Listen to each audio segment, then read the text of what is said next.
हम आपको बांग्लादेश का वो विश्लेषण दिखाने जा रहे हैं जिसके केंद्र बिंदु में है मोहम्मद यूनुस के तख्तापलट की आशंका। डीएनए के 26 दिसंबर के संस्करण में हमने आपको बताया था कि किस तरह यूनुस को कुर्सी पर बैठाने वाले छात्र नेता उनकी सरकार से दूरी बना रहे हैं। आज हम आपको बांग्लादेश में तेजी से फैलते उस आंदोलन की तस्वीरें दिखाने जा रहे हैं जिसके निशाने पर है मोहम्मद यूनुस की सरकार।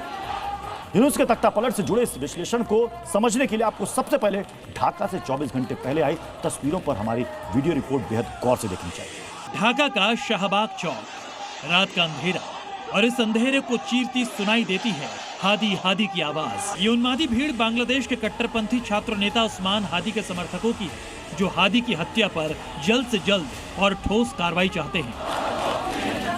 उस्मान हादी को 12 सितंबर को गोली मारी गई थी। 6 दिन बाद यानी 18 दिसंबर को उसकी मौत हो गई थी, लेकिन 15 दिन बाद भी उस्मान हादी को मारने वाले फैसल करीम और आलमगीर शेख तक पुलिस नहीं पहुंच पाई है। इसी वजह से हादी के समर्थक यूनुस सरकार से नाराज हैं। इस नाराजगी की पहली तस्वीर हादी के जनाजे में सामने आई थी, जब हजारों लोग उसके लिए आखिरी नमाज पढ़ने के लिए जमा हुए थे और हादी के हत्यारों को पकड़ने के लिए पहली मांग की थी।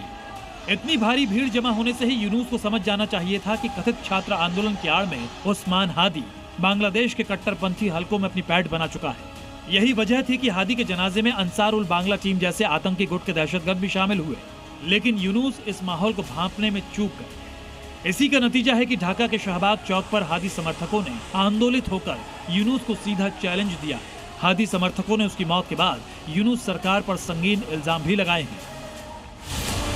यूनुस सरकार पर पहला बड़ा आरोप यही है कि फरवरी के चुनाव टालने के लिए सरकार ने ही हादी का मर्डर कराया, ताकि देश में अस्थिरता फैल सके और उस अस्थिरता के नाम पर चुनाव टाले जा सके।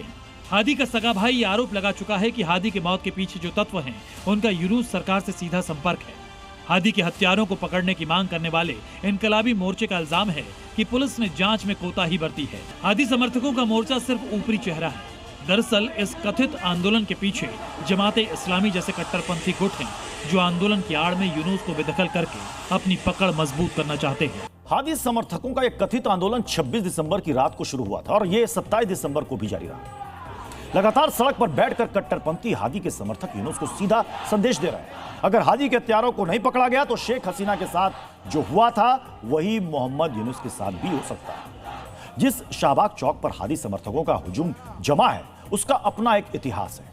अब हम आपको शाहबाग चौक का यही इतिहास बताने जा रहे हैं, जो पैगाम देता है कि जब जब इस चौक पर भीड़ तंत्र के कदम पड़े हैं तो बड़े बदलाव हुए हैं। 1971 में शेख मुजीबुर रहमान ने इसी चौक से स्वतंत्र बांग्लादेश के लिए अपील की थी, जिसका नतीजा हुआ कि पाकिस्तान के 2 टुकड़े हुए और ईस्ट पाकिस्तान को बांग्लादेश के तौर पर नई पहचान मिली।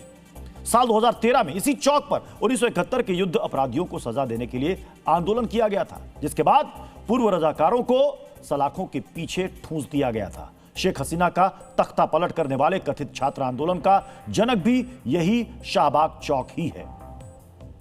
एक बार फिर इसी शाहबाग चौक से सत्ता और सिस्टम को चुनौती दी जा रही है और यही वजह है कि लोग मानकर चल रहे हैं कि शाहबाग चौक से ही यूनुस के तख्ता पलट का सफर भी शुरू होगा।